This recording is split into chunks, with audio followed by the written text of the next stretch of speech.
మన తండ్రిన దేవుని యందును ప్రభువైన యేసుక్రీస్తునందున ప్రియమైన విశ్వాసులందరికీ యేసుక్రీస్తు యొక్క ప్రశస్తమైన నామములో ఆత్మీయ మేల్కొల్పు మినిస్ట్రీస్ నుండి ప్రత్యేక శుభాలు తెలియజేస్తున్నాను. నేటి శుభదిన పరిశుద్ధాత్మ దేవుడు యెషయా గ్రంథం 9వ అధ్యాయం 6వ వచనం ద్వారా మనతో మాట్లాడాలని ఆశిస్తున్నాను. మరి కొద్ది నిమిషాలు ఈ పరిశుద్ధ లేఖనాన్ని భక్తి శ్రద్ధలతో ధ్యానించి ఆత్మీయ మేలుని శ్రేష్టమైన ఆశీర్వాదాన్ని పొందుకోవాలని ప్రతి ఒక్కరిని యూట్యూబ్లో లైట్ ఆఫ్ బైబిల్ ఛానల్కి ప్రేమపూర్వకంగా ఆహ్వానిస్తున్నాను. పరిశుద్ధ గ్రంథమందు యెషయా గ్రంథం 9వ అధ్యాయము 6వ వచనం ఈ విధంగా వ్రాయబడి ఉంది. దయచేసి బైబిల్స్ కలిగిన వారు పరిశీలించవలసిందిగా కోరుచున్నాను.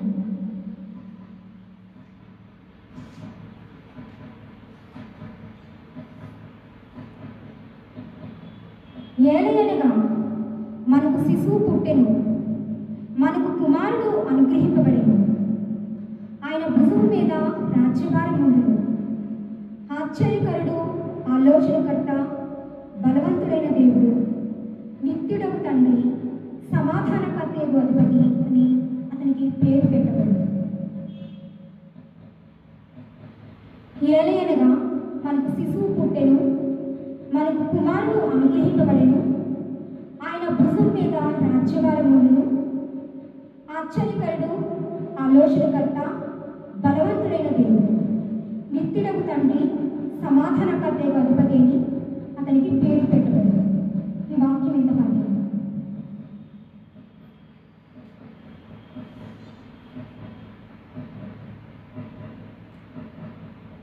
ప్రభునందు ప్రియ విశ్వాసులారా, ప్రస్తుతం ధ్యానించిన పాఠ్యభాగం ద్వారా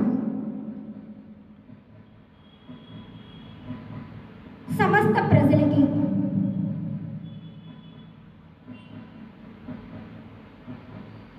కుమారుడు అనుగ్రహింపబడబోతున్నాడు.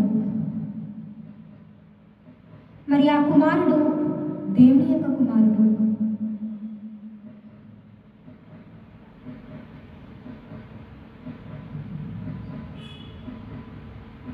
దేవుడు తన కుమారుని ఎందుకు ఈ లోకంలోకి పంపించాల్సి వస్తుంది?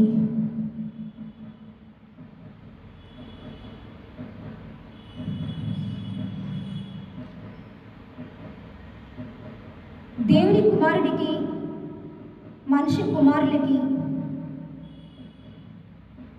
ఉండే సర్వసాధారణమైన వ్యత్యాసం ఏ విధంగా ఉండబోతుంది?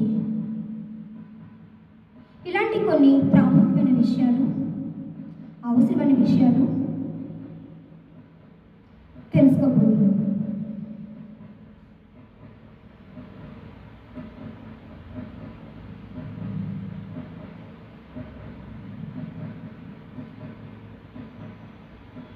ఆసక్తితో శ్రద్ధతో వినవాలని కోరుకుంటున్నాను.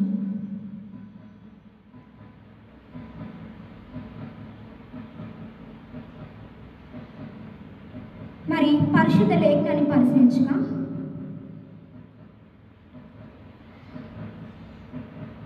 మనకి కుమారుడు అనుగ్రహింపబడును అని తెలియజేయబడింది. మరి ఆ విధంగా తెలియజేసిన ప్రవక్త ఎవరు అంటే యెషయా. ఈయన పెద్ద ప్రవక్తల్లో ఒకరైన ప్రవక్త. ఆనాటి కాలంలో పెద్ద ప్రవక్తలు, చిన్న ప్రవక్తలు అనేవారు ఉండేవారు. మరి ఈయన ఒక పెద్ద ప్రవక్త. ప్రవక్త అంటే రాబోయే మేలుల విషయంలో దేవుడు ఏం చెప్తున్నాడో దేవుడు చెప్పమనగా ఆయన ఆజ్ఞ ప్రకారం ఆయన అనుమతి తీసుకొని సమస్త ప్రజల మేలు కోసం రాబోయే భవిష్యత్తులో ఏం జరగబోతుందో చెప్పేవాడు అని అర్థం. అలా చెప్పే మాట ప్రవచనం అవుతుంది. ఖచ్చితంగా దాన్ని దేవుడే నెరవేరుస్తాడు. అంటే ప్రామిస్ ఫుల్ఫిల్ చేయడం అంటే ఇచ్చిన మాట నిలబెట్టుకోవడం అని అర్థం వస్తుంది. మరి ఇక్కడ కుమారుడు అనుగ్రహింపబడునని ఉంది. ఇక్కడ కుమారుడు అంటే ఎవరి కుమారుడో మనం అర్థం చేసుకోవాల్సింది. దేవుని కుమారుడు, సాక్షాత్తు సర్వ సృష్టికర్త అయిన పరమదేవుని యొక్క కుమారుడే సమస్త ప్రజల యొక్క నాశనం తప్పించడం కోసం స్వయంగా మరి ఈ లోకంలోకి, మానవులు ఉండే లోకంలోకి తండ్రి ద్వారా పరలోకం నుండి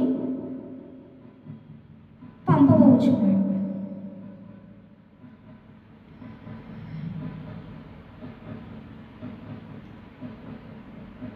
దేవుడు పంపబోచున్నాడు.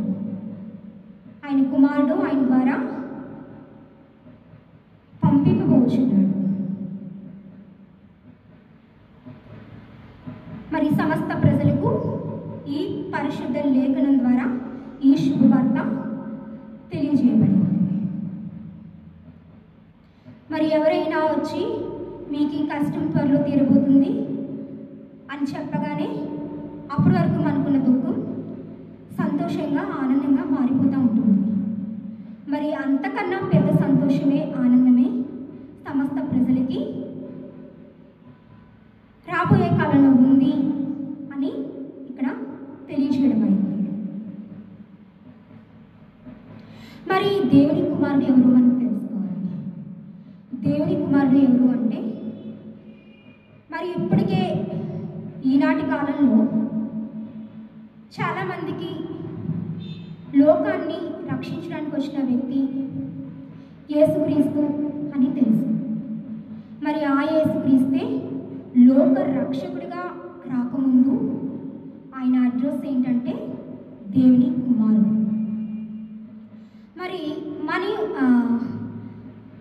మరి మరీ చెప్పాలి అంటే, మనం అందరం కూడా ఒక తల్లికి ఒక తండ్రికి జన్మించిపోయే ముందు, మనం పుట్టబోయే ముందు తల్లి గర్భంలో ఉండడం అనేది సర్వసాధారణం. మరి ఆ తల్లి గర్భంలో కూడా పడకముందు మనం ఎవరి దగ్గర ఉండేవాళ్ళం అంటే పరమదేవుని దగ్గర ఉన్నాం. మరి ఆ పరమదేవుడే ఒక దీవెనగా, ఒక ఆశీర్వాదకరంగా మన తల్లి గర్భంలో మనల్ని నిర్మించడం ప్రారంభించగా, ఆ విధంగా ఈ లోకంలోకి మనం వస్తూ ఉండడం అనేది సైన్స్ తెలిసిన ప్రతి ఒక్కరికి తెలుసు. అంటే మానవ జన్మ సర్వసాధారణమైందని మనం ఈ విధంగా ఒప్పుకోవచ్చు. మరి దేవుని జన్మ, దేవుని కుమారుల జన్మ మానవుల కన్నా అతీతంగా ఉంటుంది, ప్రత్యేకంగా ఉంటుంది. అది ఆశీర్వదకరంగా ఉంటుంది, అనేక మందికి మేలు చేసే రీతిగా ఉంటుంది. మరి ఆ విధమైన జన్మే దేవునికి, దేవుని కుమారుడికి ఉంది. మరి యేసుక్రీస్తు లోకాన్ని రక్షించడానికి రాకముందు ఆయనకున్న ప్రత్యేకత ఏంటి అంటే, ఆయనకున్న గొప్పతనం ఏంటంటే సాక్షాత్తు దేవుని కుమారుడే. మరి ఎప్పుడు ఉన్నాడు అంటే, ఆనాడు పరలోకంలో భూలోకాన్ని సృష్టించకముందే ఎప్పటి నుంచో అనేక సంవత్సరాల క్రితం నుండే, భూమి పుట్టకముందే, భూమిలో ఏ నరుడు లేకముందే, భూమిలో ఏ జీవి లేకముందే, భూమిలో ఏ వస్తువు లేకముందే, ఎప్పటి నుండో దేవుని కుమారుడుగా తన వారసత్వాన్ని పొందుకొని వారసత్వ ఫలంగా వచ్చేటువంటి ప్రతి ఒక్క ఆశీర్వాదాన్ని అనుభవిస్తూ, ఏ కష్టము, ఏ బాధ, ఏ నష్టము లేకుండా మరి తండ్రితో పాటు జీవిస్తూ ఉన్నాను. మరి గత ఆదివారాల్లో నేను చెప్పిన విషయాల్లో ఆనాడు పరలోకంలో పరమదేవునితో పాటు దూతలు ఉండేవారు. వాళ్ళు ఆయనకు సేవకులుగా, దాసులుగా పనిచేస్తూ, అంటే సేవ చేస్తూ, ఆయన స్తుతిస్తూ, ఆ విధంగా ఆయన ద్వారా ఆశీర్వాదాలు పొందుకుంటూ ఉండేవారు అని చెప్పారు. వాళ్ళు ఏంటంటే పరమదేవునికి పరిచారం చేస్తూ, పని చేస్తూ, సేవ చేస్తూ ఆయన ద్వారా ఆశీర్వాదాలు పొందుకునేవారు. మరియు ఏదైనా ఒక యజమానికి, ఏదైనా ఒక రాజుకి మరి సైనికులు, దాసులు, పని వాళ్ళు ఉంటారు. వాళ్ళ ఎవ్వరి స్థానం కూడా తన సొంత కుమారునితో పోల్చబడదు. దాసుడు దాసుడే, కుమారుడు కుమారుడే. కుమారుడికి ఆస్తి నియమించినట్టు దాసుడికి దేవుడు తన ఆస్తి నియమించు. తన పని వాళ్ళకి తన ఆస్తి ఇవ్వడు ఏ యజమానుడు కూడా. ఎందుకంటే ఆస్తికి హక్కుదారుడు తన ఏకైక కుమారుడు లేదా తన కుమారులుగా ఎంచిన వారికి ఆ ఆస్తి అనేది దక్కుతుంది. అంతే తప్ప పనివారికి, అంటే దాసులకి, ఆయన దగ్గర పనిచేసి సేవ చేసే వాళ్ళకి ఆస్తి అనేది ఇవ్వబడదు. ఆ హక్కు వాళ్ళు తీసుకోవడానికి లేదు. మరి ఆ ఆస్తి, ఆ హక్కు, బాధ్యత, మరి తండ్రి యొక్క ఆశలు నెరవేర్చేటువంటి ఒక భారము, ఒక బాధ్యత అంతా కూడా కుమారునికే ఉంటుంది. మరి ఆ విధంగా కుమారుని స్థానంలో, ఏకైక కుమారుని స్థానంలో దేవునితో పాటు, అక్కడున్న దూతలతో పాటు మరి జీవించేవాడు. చాలా ఆనందంగా, సంతోషంగా జీవించేవాడు. చాలా గొప్పతనం ఉంది దేవుని కుమారుడుగా. ఆయన దేవుని ఎలా స్తుతిస్తూ ఉండేవారో, దేవునికి ఎంత గొప్ప స్థానం ఉందో వాళ్ళ దృష్టిలో, మరి తన కుమారుడైన యేసుక్రీస్తుకు కూడా అంతే గొప్ప స్థానం, అంతే గొప్ప అధికారం అక్కడ ఉన్నాయి. ఎందుకంటే తండ్రి ఆస్తి కుమారుని కాబట్టి. మరి ఆ విధమైన సుఖభోగాలు, ఎంతో గొప్ప అధికారం, ఎంతో గొప్ప ఐశ్వర్యం, ఎంతో గొప్ప స్థానం కలిగి ఉండి ఎంతో ఆనందిస్తున్న తన కుమారుడిని మరి ఈ లోకంలోకి రక్షకుడిగా పంపించబోతున్నాడు. ఈ వార్త మరి ప్రవక్తల ద్వారా పాత నిబంధనలో తెలియజేయబడింది.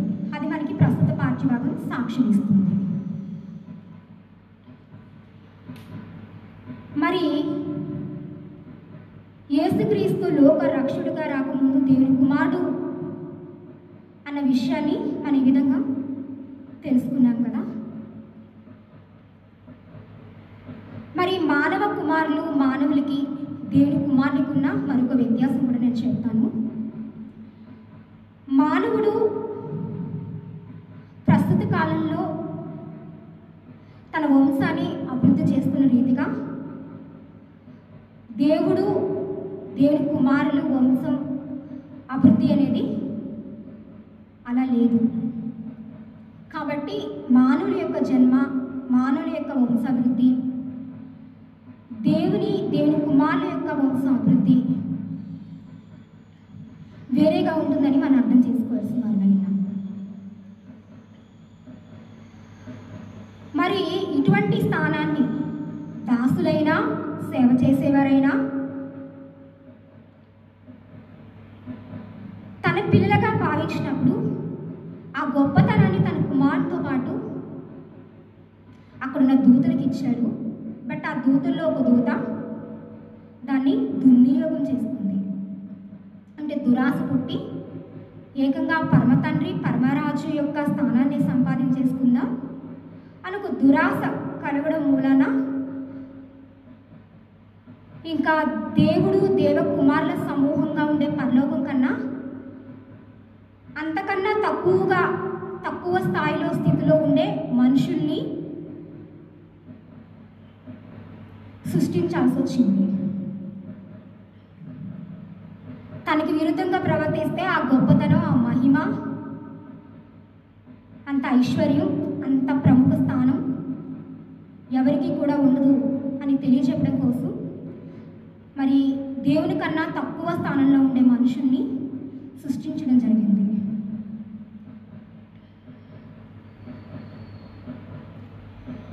మరి ఈ విధంగా దేవుని కుమారులకి మనిషి కుమారులకి అంటే మానవుడికి పుట్టే కుమారులకి వ్యత్యాసం ఉందని మనం తెలుసుకోవాల్సిన వాళ్ళైనా. అంతేకాకుండా దేవుడి నుంచి ఒక మహిమ శక్తితో గొప్ప శక్తితో కుమారుడు పరలోకంలో ఉన్నాడు. బట్ ఈ లోకంలో ఒక స్త్రీ ఒక పురుషుడు పాపం ద్వారా కలిసి ఒక బిడ్డకి జన్మనిస్తేనే కానీ నరుడు అనేవాడు భూలోకంలోకి రాలేడు. కానీ దేవుని కుమారులు ఆ విధంగా పుట్టేవారు కాదు. మనిషి కుమారులు స్త్రీ పురుషుని కలయిక ద్వారా మాత్రమే పుట్టడం అనేది ఈ లోకంలో జరుగుతూ వస్తూ వచ్చింది.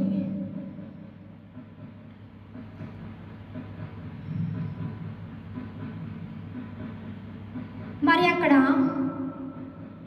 దేవుడు ఉన్న పరలోకంలో ఆ విధమైన కలయిక అనేది లేదు. అంటే ఒక స్త్రీ ఒక పురుషుడు పాపం చేసి పిల్లల కలి వాళ్ళని వృద్ధి చేసుకోవాలి అనే ఒక పాపాలకు సంబంధించిన ఒక నియమం అక్కడ ఉండేది కాదు. అక్కడ దేవుడు, దేవుని కుమారుడు, పరిశుద్ధ దూతులు, అక్కడ ఉన్నదంతా కూడా పరిశుద్ధత, నీతి, న్యాయం, సత్యం, ధర్మమే. ఏ పాపం కూడా లేదు. మరి ఏ పాపం లేకపోవడమే దేవునికి మానవునికి ఉన్న తేడా. మానవులో పాపం ఉంటుంది, మానవుల్లో పాపం ఉంటుంది, దేవునిలో పాపం ఉండదు. అదే దేవునికి మానవునికి ఉన్న తేడా. మానవ స్వభావం పాపంతో నిండి ఉంది, దైవ స్వభావం పాపంతో లేనిది. మరి దైవ స్వభావానికి మానవ స్వభావానికి ఉన్న తేడా ఇది. మరి పాపం చేయవారందరూ కూడా దేవుని కుమారులు కారు అని ఆదాము హవ్వలు దేవునికి వ్యతిరేకంగా దేవుడు ఇచ్చిన ఆజ్ఞ మీరి మరి సాతాను మాట విని తినవద్దు అన్న ఫలాన్ని తినడం ద్వారా ఆ విధంగా తండ్రి సహవాసాన్ని, పరిశుద్ధతని, మహిమని కోల్పోయారు. అంటే ఆ విధంగా పాపం చేసి దేవుడు ఇస్తానన్న మహిమ గల స్థానాన్ని, గొప్ప స్థానాన్ని, గొప్ప శక్తిని, గొప్ప బలం గల స్థానం, గొప్ప అధికారం తనతో సమానంగా అంటే దేవుళ్లాగే ప్రత్యేకంగా పాపం చేయని వారిగా, న్యాయమే చేసేవారుగా, నీతిగా చేసేవారుగా, అంత గొప్ప పరిశుద్ధత, ఇదంతా కలిగిన దాన్ని మహిమ అంటారు, దేవుని మహిమ అంటారు. ఆ విధమైన మహిమ ఆ దూతలకు ఉండేది. మరి నరులుగా పుట్టించినప్పుడు ఆదాము హవ్వలకు కూడా అదే మహిమ దేవునితో సమానంగా ఉండేటట్టు, దేవుని పోలి ఉండేటట్టు వాళ్ళకి ఇవ్వబడింది. కానీ దేవుడికి వ్యతిరేకంగా సాతాను చెప్పిన మాట విని ఆ ఆజ్ఞ మీరి ఆ మహిమను కోల్పోయారు. ఏ మహిమను కోల్పోయారు? ఉన్నత మహిమను కోల్పోయారు.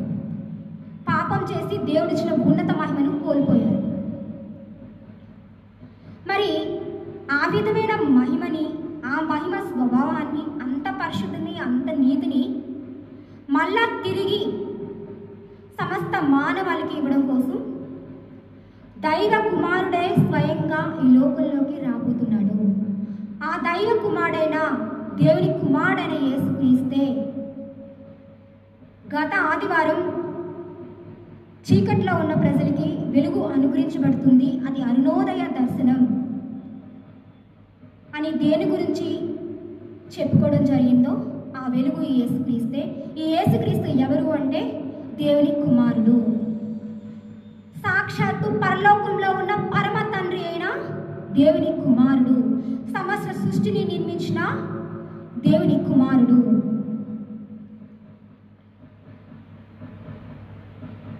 మరి దేవుని కుమారుడిని ఎందుకు పంపించాల్సి వచ్చింది అంటే, మరి ఆదాము హవ్వలు పాపం చేయడం మొదలుపెట్టినప్పటి నుంచి ఆ పాప స్వభావమే తరతరాలకి సంక్రమిస్తూ వచ్చింది.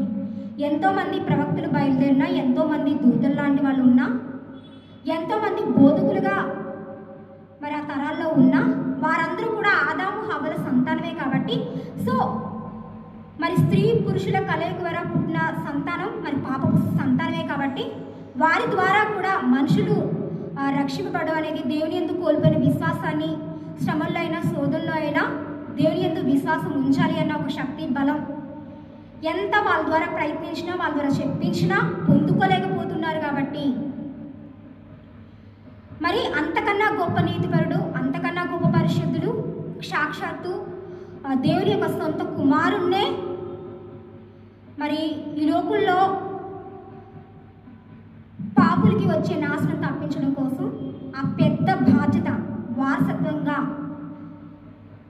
ఒక కుమారుని స్థానంలో నెరవేర్చడం కోసం మరి తన సొంత కుమారుణ్ణే ఈ లోకంలోకి త్యాగం చేసి పంపించడం జరిగింది. మరి మనం ఎవరైనా సరే మన బిడ్డల్ని సైనికులుగా పంపాలంటేనే, అంటే సోల్జర్స్గా దేశాన్ని రక్షించడం కోసం పంపించడానికే అమ్మో నా కుమారుడు ఏదో ఒక రోజు చచ్చిపోతాడు, దేశం కోసం పోరాటం చేసే క్రమంలో నా కుమారుని నేను ఇవ్వను అని చాలామంది జస్ట్ దేశాన్ని భౌతికంగా కొంతకాలం ఆ విధంగా కొన్ని ప్రమాదాల నుంచి కాపాడడానికే తమ కుమారులు త్యాగం చేయడానికి ఎక్కువ ఇష్టపడు కొంతమంది ఇస్తున్నారు. బట్ అంతకన్నా ఈ గొప్ప త్యాగం ఇది దేవుని త్యాగం. మరి ఆ విధంగా తన సొంత కుమారుని త్యాగం చేస్తూ పాపులకు వచ్చే ఘోరమైన నాశనం నుంచి తప్పించడానికి చేసిన ఆ ప్రయత్నం దేవుడు ఎంతో గొప్పగా లోకాన్ని ప్రేమిస్తున్నాడు అని చెప్పడానికి సత్య సాక్ష్యంగా, సజీవ సాక్ష్యంగా ఉంది. మరి పాపులు నాశనం అయిపోతుంటే తను చూస్తూ ఊరుకోవచ్చు. పాపం చేస్తున్నవారు, నా మాట విన్నవారు నాశనం అయిపోతే అయిపోని, నీతిగా బతికే వాళ్ళు కాపాడబడి వాళ్ళు జీవం పొందుకుంటారు, వాళ్ళకి మహిమ నేను నా తీర్పు సమయంలో నేను ఇస్తాను అనుకుని ఊరుకోవచ్చు. బట్ ఆయన ఊరుకోలేదు. తండ్రి లేదు, వీరు కూడా నా కుమారుల స్థానాన్ని కోల్పోయారు, మళ్ళా తిరిగి నా కుమారుల స్థానాన్ని వాళ్ళు పొందుకోవాలి అని చెప్పి మరి తన ప్రేమను ఇంకా చూపించడం ప్రారంభించాడు. మరి పరమ తండ్రి యొక్క ప్రేమ గొప్పతనం ఇది.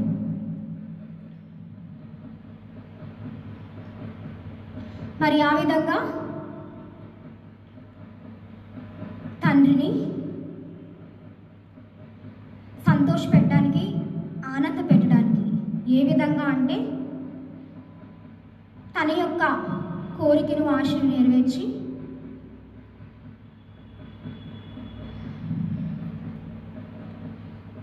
పాపుల్ని రక్షించడానికి ఆ బాధ్యత కుమారుడు తీసుకోవడం జరుగుతుందన్నమాట.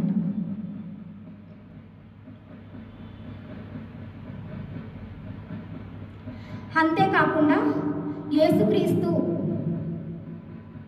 మనుషులకు పుట్టినట్టు సర్వసాధారణంగా పుట్టిన కుమారుడు కాదనడానికి మరొక సాక్ష్యం ఏంటంటే ఆయన స్త్రీ పురుషుల కలయిక వల్ల పుట్టలేదు. దేవుని ఆత్మ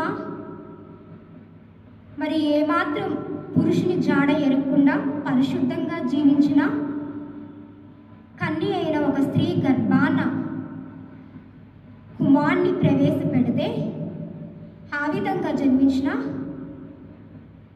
నరుడు యేసుక్రీస్తు. మరి మనుషులతో కొంతకాలం జీవిస్తూ మరి శ్రమలోను, శోధనలోని, కష్టాల్లోని ఏమాత్రం పాపం చేయకుండా పరిశుద్ధంగా జీవిస్తూ, నీతిగా జీవిస్తూ మరి దేవుని నామం నిమిత్తం శ్రమలు అనుభవిస్తూ ఆఖరికి తన ప్రాణాన్ని త్యాగం చేసి సమస్త లోకం మీదకి వచ్చిన నాశనం అనే ఘోరమైన శిక్ష తప్పించడానికి వచ్చిన యేసుక్రీస్తు ఆ విధంగా నరావతారంలో వచ్చింది. కానీ నరుని జన్మ వంటి జన్మ కాదు. సామాన్యమైన మానవులతో, అంటే పాపపు స్వభావం ఉన్న మనుషులతో ఏమాత్రం పాపం చేయనటువంటి దేవుని కుమారుడు కలిసి బతకడానికి పరలోకంలో ఉన్న తనకున్న గొప్పతనం కొంతకాలం విడిచిపెట్టి దాన్ని త్యాగం చేసి మరి భూలోకంలోకి తను తగ్గి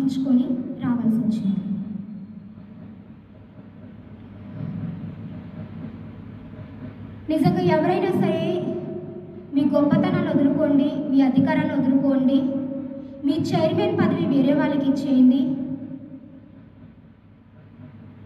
మీ మినిస్టర్ పదవి వేరే వాళ్ళకి ఇచ్చేయండి అంటే ఆ అథారిటీ వదులుకోవడం ఇష్టం లేక వాళ్ళని చంపేయడమో, లేతే దాని నిమిత్తం బాధపడుతూ ఉండడమో, లేదా ఆత్మహత్య చేసుకోవడమో చేస్తూ ఉంటారు. ఈ లోక అధికారులు తమ అధికారాన్ని కోల్పోతే అంత బాధపడతారు. మరి పరమ తండ్రి కుమారునిగా అంత అధికారంలో, అంత ప్రముఖ ప్రాధాన్యమైన స్థానంలో ఉన్న యేసుక్రీస్తు సమస్త ప్రజల్ని నాశనం తప్పించడం కోసం ఆ స్థానాన్ని వదులుకోవడానికి సిద్ధపడ్డాడు. మరి ఇది తండ్రి గుణమే. మరి కుమారుడు కనుకే తండ్రి యొక్క గొప్ప గుణాన్ని కలిగి ఉన్నాడు. మరి కుమారులు కాని వారు తండ్రి యొక్క గుణము కలిగి ఉండరు. ఎందుకంటే తండ్రి యొక్క నిజమైన కుమారులు కారు కాబట్టి ఆయన భావించాడంటే ఆ దూతల్ని భావించాడు వీళ్ళ కుమారులు కుమార్తెలు అని. ఆదాము హవ్వల్ని భావించాడు తన కుమార్తెలు కుమారులు అని. మరి నిజంగా తన సొంత కుమారునికి తన కుమారులుగా భావించిన వాళ్ళకి ఎంత వ్యత్యాసం ఉందో చూడండి. సో అలా భావించిన వారు ఎవ్వరూ కూడా పాపం చేయలేకుండా ఉండలేకపోయారు. పాపం చేస్తున్న వాళ్ళని ఆ పాపం మానేలా చేయలేకపోయారు. మరి ఇది సాక్షాత్తు పరమదేవుని యొక్క సొంత కుమారుడే చేయబోతున్నాడు. అందుకే లోక రక్షకుడుగా దేవుని కుమారుడే రాబోతున్నాడు. స్వయంగా దేవుని కుమారుడే రాబోతున్నాడు. ఆ దేవుని కుమారుడే యేసుక్రీస్తు అన్న సర్వసత్యాన్ని నేను ఈరోజు గ్రహించవలసింది. ఆ విధంగా ఏలయనగా మనకు శిశువు పుట్టెను, కుమారుడు అనుగ్రహింపబడెను. మనకి గొప్ప బహుమానంగా మన పాపాల నుంచి, మన నాశనం నుంచి తప్పించడానికి మనకు ఒక గొప్ప బహుమానం అనేది దేవుడిచ్చాడు. ఆ బహుమానం ఎవరో కాదు, సాక్షాత్తు తన కుమారుడే. తన కుమారుడిని మనకి బహుమానంగా అనుగ్రహించాడు. సో మరి విశిష్టత, ప్రత్యేకత, గొప్పతనం ఇతరులతో పోల్చుకుంటే చాలా ఎక్కువగా ఉండే వ్యక్తే ఆ పని చేయగలరు అన్న వాస్తవాన్ని నిరూపించడం కోసం మరి ఏ పాపం లేనటువంటి, పాపం తెలియనటువంటి, పాపం లేనటువంటి, పాపం కొంచెం కూడా ఎంత శ్రమైనా ఎంత శోధనైనా ఏ మాత్రం పాపం చేయనటువంటి, మరి పాపం మూలంగా జన్మించినటువంటి ఒక ప్రత్యేకమైన దైవ కుమారుడు ఈ లోకంలోకి రక్షకుడుగా దేవుని గొప్ప బహుమానంగా పంపించబడ్డాడు. సో పాపపు స్వభావం ఉన్న మనుషులు ఎవరు కూడా మనుషుల పాపాన్ని మాన్పించలేకపోయారు. వారు కూడా శోధన అయినప్పుడు దుష్టుల్ని ప్రోత్సహించడం, దుష్టుల ద్వారా వచ్చే బహుమానాన్ని మరి కొంతమంది సేవకులు తీసుకొని శాపానికి పాత్రైన వారిని కూడా దీవించేస్తూ ఉండడం, మీకు మంచి జరుగుతుందని దేవుడు చెప్పమనకుండా వాళ్ళ సొంత అధికారంలో చెప్పాడు. ఈ విధంగా పాపం చేస్తూ కొంతమంది దూతలు, సేవకులు, ప్రవక్తలు పనిచేశారు. మరి వారు అబద్ధ ప్రవక్తలు వారు దేని పని చేస్తున్నామని చెప్పి దేనికి వ్యతిరేకంగా పనిచేసేవారు. అంటే అబద్ధాన్ని సృష్టించేవారు, లేని కల్పితాన్ని సృష్టించేవారు. అంటే దేవుని ద్వారా కలగకపోయినా దేవుడి నియమం, దేవుని నీతి, దేవుని న్యాయం అది కాకపోయినా అదే అని చెప్తూ దాని ద్వారా డబ్బులు సంపాదించుకునేవారు, లేదా ఘనతలు సంపాదించుకునేవారు, మంచి స్థానాలు సంపాదించుకునేవారు. ఆ విధంగా కొంతమంది ప్రవక్తలు, దూతులు, సేవకులుగా ఉన్నవారు ఆనాటి కాలంలో ఉన్నారు. మరి వీళ్ళందరికన్నా గొప్ప పరిశుద్ధత, నీతి, న్యాయము కలిగిన సాక్షాత్తు దేవుని సొంత కుమారుడే మరి సర్వలోకాన్ని పాపం అనే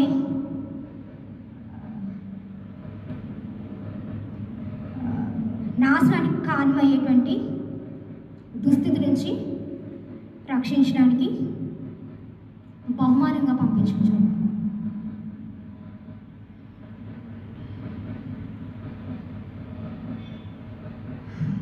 మరి యేసుక్రీస్తే ఎందుకు లోకరక్షకుడిగా వచ్చారు అనడానికి మరి ఇవన్నీ కూడా కారణాలు అయి ఉన్నాయి. ఇవి చాలామందికి తెలియవు. అసలు యేసుక్రీస్తు దేవుని కుమారుడు అన్న విషయం కూడా తెలియదు. ఆయన కూడా ప్రవక్తల్లో ఒక ప్రవక్తే, లేదా దూతల్లో ఒక దూతే, లేదా దేవుని సేవకుల్లో ఒక సేవకుడు అనుకుంటున్నారు తప్ప తన సొంత కుమారుడినే త్యాగం చేసి ఈ లోకంలోకి పంపించేశాడన్న వాస్తవం తెలియని ప్రజలు అనేక మంది ఉన్నారు. యేసుక్రీస్తు ఎవరో సత్యం తెలియని వాళ్ళు అనేక మంది ఉన్నారు.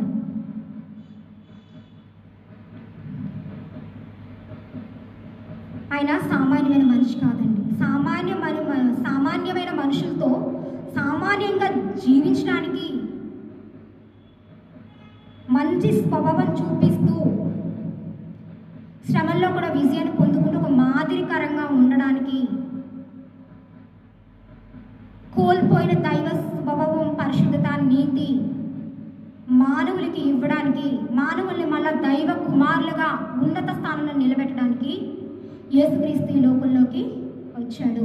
ఆ యేసుక్రీస్తు దేవుని కుమారుడు. మరి ఈరోజు మన పరిస్థితిని గమనించినట్లే మనం దేవుని కుమారులుగా ఉంటున్నామా, మామూలు మనుషులు పుట్టిన కుమార్తెలుగానే జీవిస్తున్నామా? దైవ స్వభావం కలిగిన వాడు దేవుని కుమారుడు. దేవునికి ఎటువంటి పరిశుద్ధత, నీతి, న్యాయం ఉన్నాయో అవి ఈ రోజు మనలో లేకపోయినట్టే మన దేవుని కుమారులు కావు, సాతాను కుమారులము, కుమార్తెలము, ఈ లోక సంబంధులము, ఈ లోకానికి పుట్టిన కుమారులము, కుమార్తెలమే. ఈ స్థితి ఉన్నంత వరకు కూడా మనం ఏమీ పెద్ద ఆశీర్వాద స్థితిలో లేము, అంత గొప్ప స్థానంలో లేము. చాలా నీచమైన చాలా తక్కువ స్థానంలో ఉన్నాము. మరి ఈ విషయంలో సిగ్గుపడాల్సి ఉంది తప్ప మేము చాలా గొప్ప వాళ్ళం, మేము ఇంత నీతిగా బతికేస్తాం అనడానికి ఏది లేదు. ఎందుకంటే దేవుని కుమారులు అన్న స్థానాన్ని కోల్పోయిన స్థితిలో ఉన్న ప్రతి ఒక్క వ్యక్తి కూడా గమనించాల్సింది, ఆ విధంగా జీవిస్తున్న ప్రతి ఒక్క వ్యక్తి గ్రహించాల్సింది, దేవుని కుమారులుగా మేము బతకడం లేదు అని బాధపడాల్సింది. ఆ విధంగా దేవుని నిమిత్తం చింతించాల్సింది, తల దించుకోవాల్సింది. మరి దేవుని కుమారులుగా జీవించలేకపోతున్న వాళ్ళు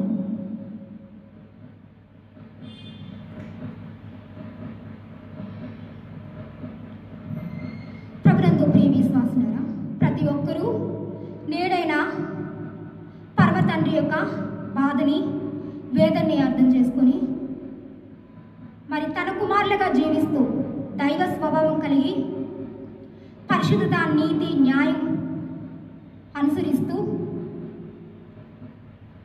మరి దేవుని మహిమను పొందుకొని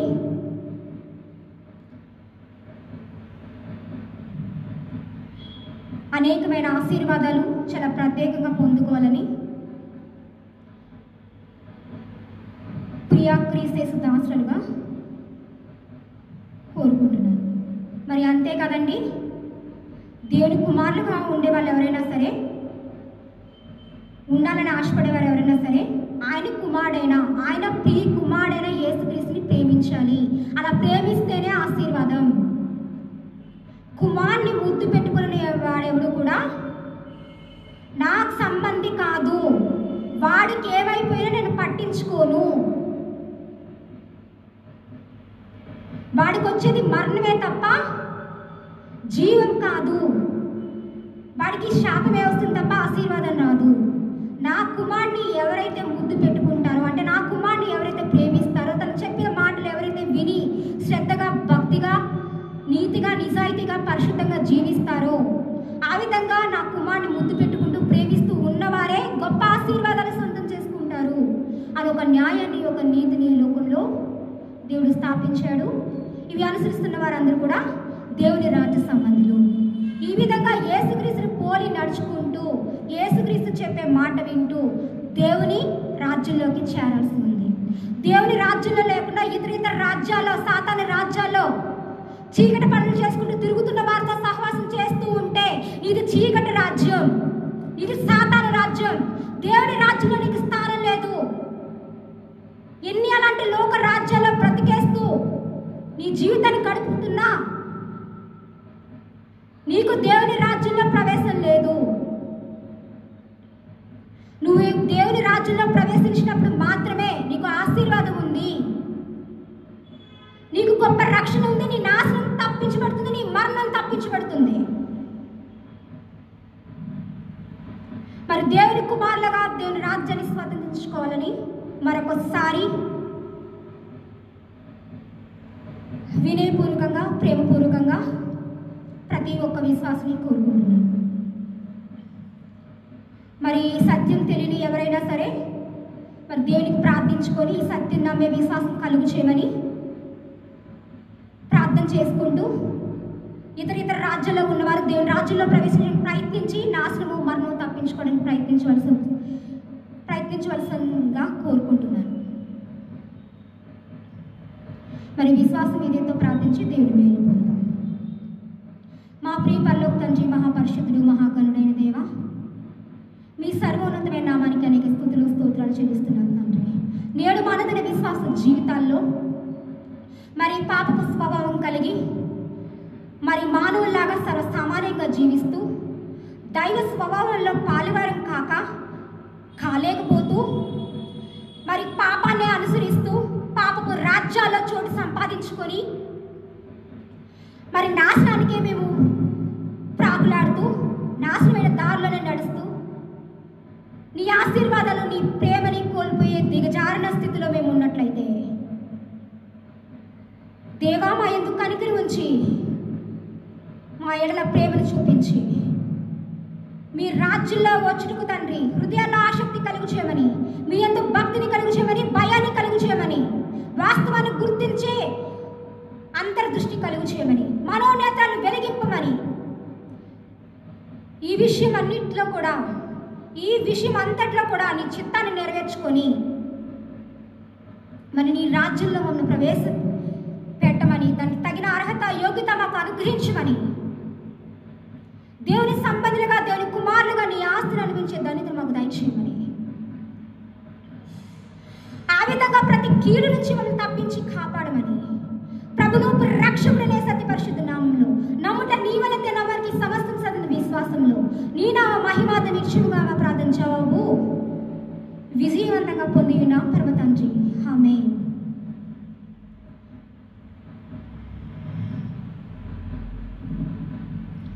ముఖ్యమైన ప్రకటన ఉందని గమనించుకోండి.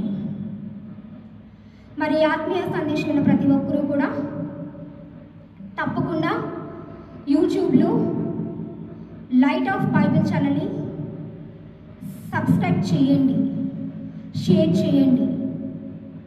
మరి ఫాలో అయ్యి సబ్స్క్రైబ్ చేసి షేర్ చేసి దేవుని విలువైన ఆశీర్వాదాలు సొంతం చేసుకోవాలని కోరుకుంటున్నాను.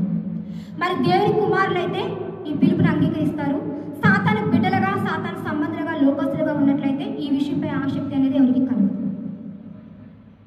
ఆ విధంగా ఆశీర్వాదాలు పొందుకునేటువంటి స్థితిలో వాళ్ళు ఉన్నారే తప్ప దాని యందు ఆనందించే గొప్ప స్థితిలో వాళ్ళు లేరని గుర్తించగలరు.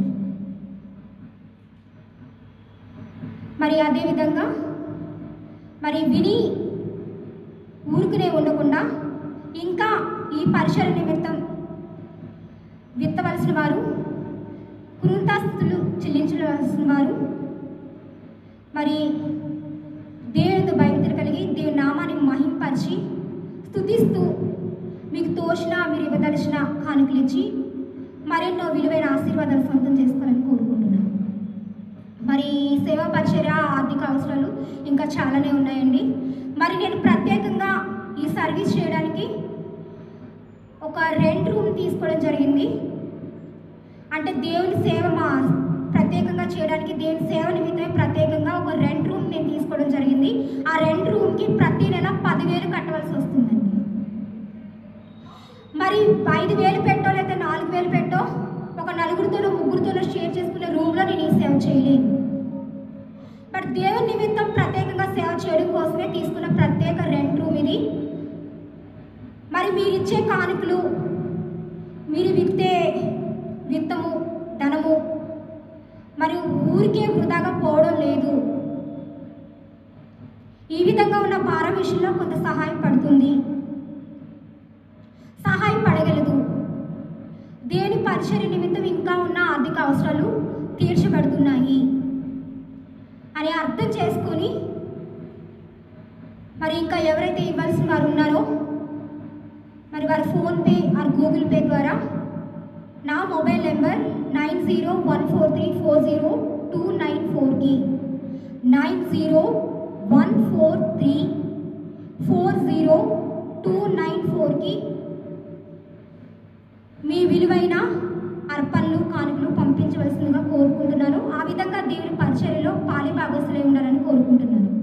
మరి ఇంగ్లీష్ రాని వారికి కూడా నా నెంబర్ తెలుగులో చెప్పడం జరుగుతుందండి. 9013404294 ఈ నెంబర్కి ఫోన్పే గూగుల్ పే చేసి మరి మీకు తోచిన మీరు ఇవ్వగలిగిన సహాయాన్ని చేయగలరు. మరి ఫోన్పే గూగుల్ పే లేని వారు ఉన్న వాళ్ళ చేత దయచేసి చేయించండి. నిర్లక్ష్యంతో వ్యవహరించవద్దు. అలా చాలా ఆశీర్వాదాలు కోల్పోయే అవకాశం ఉంది.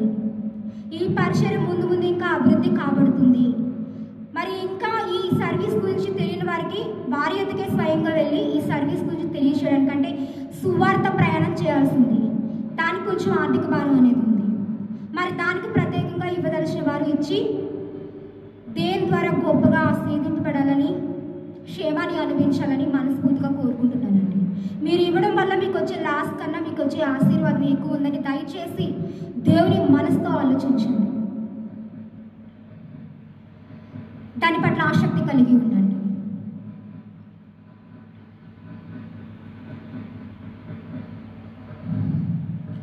దయచేసి ఇవ్వడానికి ప్రయత్నించండి. ఆసక్తిని పెంచుకోండి దేవుని పట్ల. దాని మూలంగా మీకు ఉంది ఆశీర్వాదమే, క్షేమమే. మీ కుటుంబాలు తప్పకుండా ఆశీర్వదింపబడతాయి. ఈ పరిచర్య ఇంకా తప్పకుండా అభివృద్ధి చెందబడుతుంది. తప్పకుండా మీరు భవిష్యత్తులో మీరు చూడబోతున్నారు.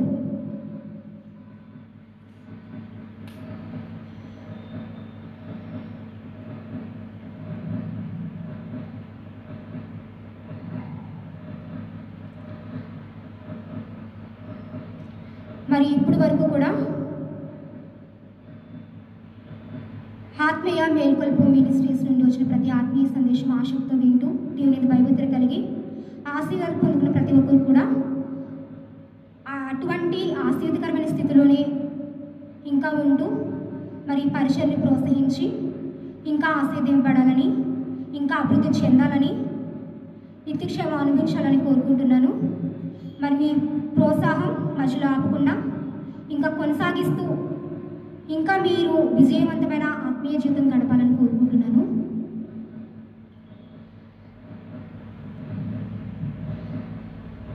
ఇట్లు యేసుక్రీస్తు ప్రియదాసురాలు B Vijayavahini, MSc BEd,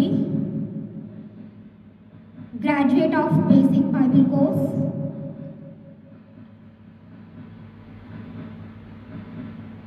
from Atmiya Melkolpu Ministries, Light of Bible channel in YouTube,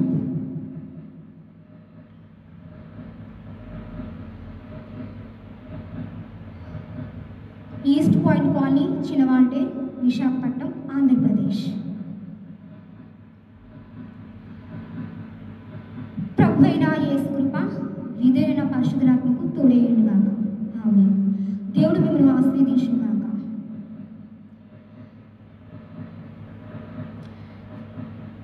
Thank you all for following these spiritual messages. May God bless you all.